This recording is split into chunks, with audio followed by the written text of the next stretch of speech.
Dear students, myself Meenakshi Mrinal Kumar, Department of Political Science, Boys Section, Marwari college Ranchi. बच्चों, आज हम लोग देखेंगे स्वतंत्रता के समय से भारतीय राजनीतिक ग्रुप से चैप्टर 5 को।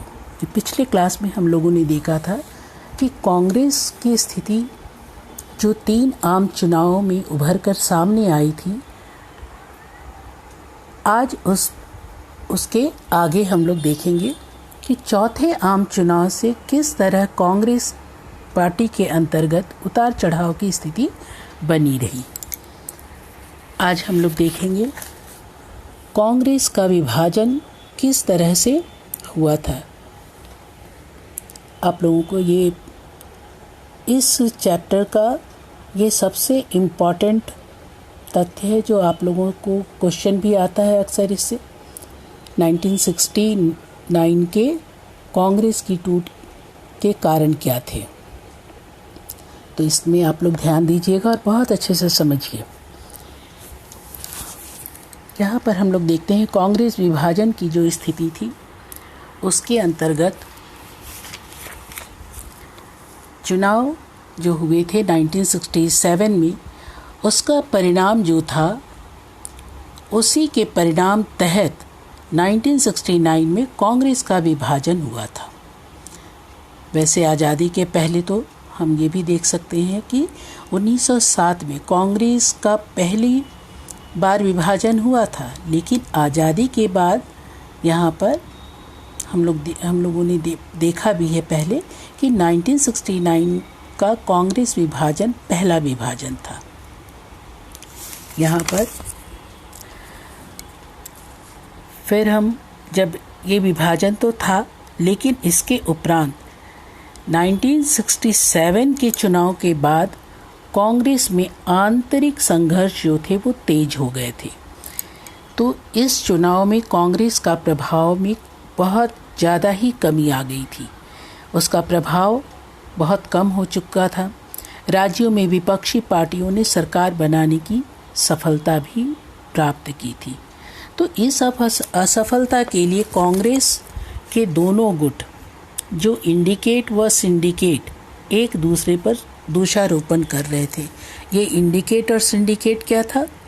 सिंडिकेट यानी कांग्रेस के अंतर्गत वरिष्ठ नेताओं का जो ग्रुप था, जिसके अंतर्गत हम कह सकते हैं कि बहुत लोग थे, जैसे चंद्रशेखर, कृष्णकांत, मोहन धारिया, अर्जुन अरोड़ा, शशि भूषण, चंद्रजीत यादव, ये सभी जो थे ये थे कांग्रेस संगठन के सदस्य।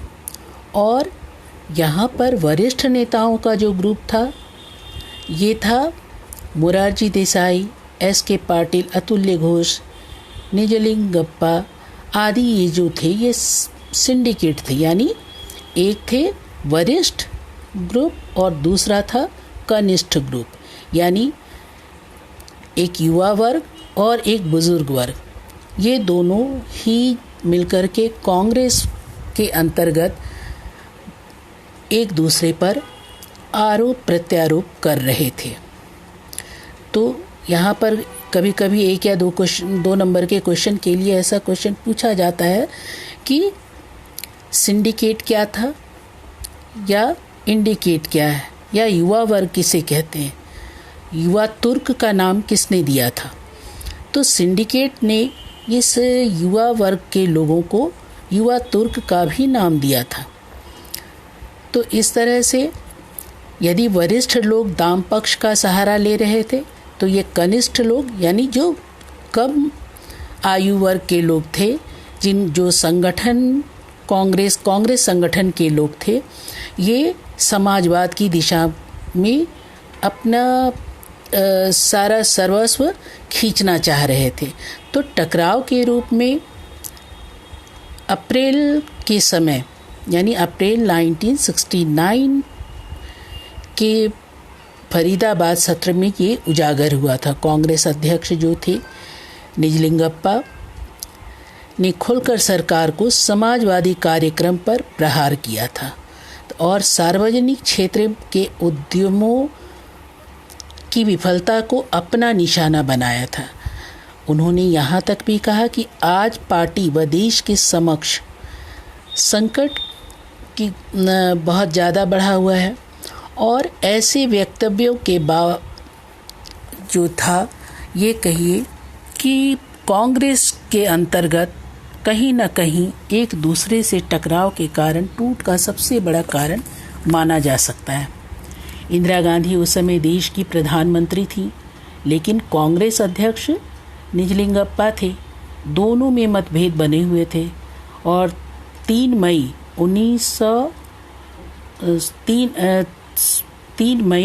1969 को तत्कालिक राष्ट्रपति जाकिर हुसैन की मृत्यु हो गई थी। अतः उस समय उपराष्ट्रपति श्री बीबी गिरी को कार्यवाहक राष्ट्रपति नियुक्त किया गया। चूँकि आप लोग पढ़े हुए हैं कि ऐसा किया जाता है, उपराष्ट्रपति जो होता है राष्ट्रपति के एब्सेंट में वो उसके पद का, उसके कार्यों का कार्यवाहक रूप में राष्ट्रपति नियुक्त किया गया।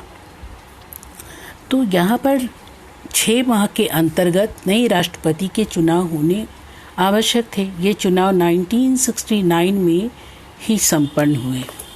चुनाव में राष्ट्रपति पद के लिए कांग्रेस का प्रत्याशी तय करने के लिए कांग्रेस संसदीय बोर्ड की बैठक बुलाई गई। यह बैठक भी 2 खेमों में बंट गई थी।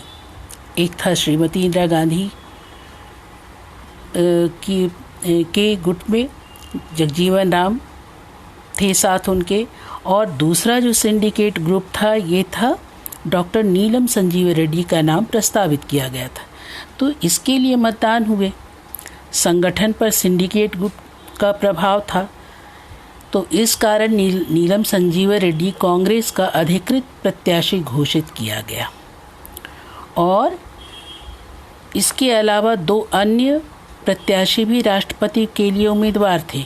ये थे प्रमुख श्रमिक नेता पूर्व उपराष्ट्रपति श्री बीबी गिरी तथा विपक्ष के उम्मीदवार श्री देशमुख। तो कांग्रेस अध्यक्ष निजलिंगप्पा ने कांग्रेस को राष्ट्रपति प्रत्याशी नीलम संजीव रेड्डी के समर्थन में उस समय के प्रमुख विपक्षी दलों, जो स्वतंत्र पार्टी थी, जनसंघ पार्टी थी, से सहयोग करने की अपील की थी। लेकिन इस बात को इंदिरा गांधी ने नहीं माना था, इस अपील को ठुकरा दिया था। इन्होंने इस अपील को सांप्रदायिक व प्रक्रियावादी तत्वों की साठगांठ की संज्ञा दी थी। तो इस तरह इंदिरा गांधी के नेतृत्व में कांग्रेस के गुट ने नीलम संजीव रेड्डी को समर्थन नहीं किया। इस आधार पर हम ये भी कह सकते हैं कि इसका परिणाम क्या आया कि कांग्रेस के अधिकृत प्रत्याशी नीलम संजीव रेड्डी चुनाव हार गए तथा कांग्रेस के इंदिरा गुट के समर्थन से वीवी गिरी राष्ट्रपति पद के लिए चुन लिए गए। यहाँ पर हम ये भी देखेंगे कि 1969 में फिर किस तरह से राष्ट्रपति का चुनाव हुआ।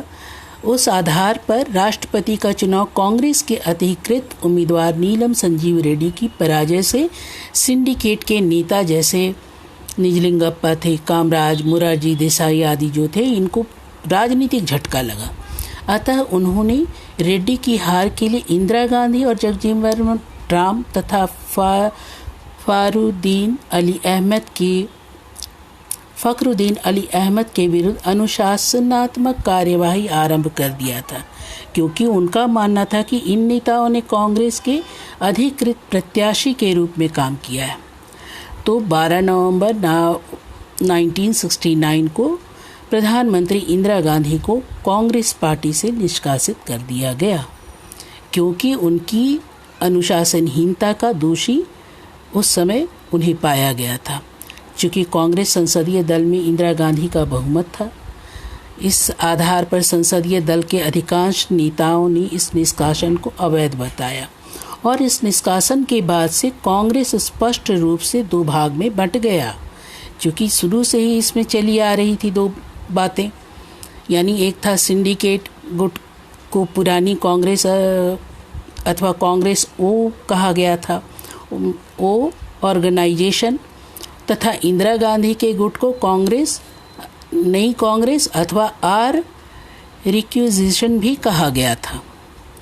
तो इस तरह से हम देखते हैं कि इस आधार पर कांग्रेस का विभाजन के कारण मेन रहे थे सिंडिकेट और इंडिकेट की बातों में टकराव, एक दूसरे पर आरोप प्रत्यारोप,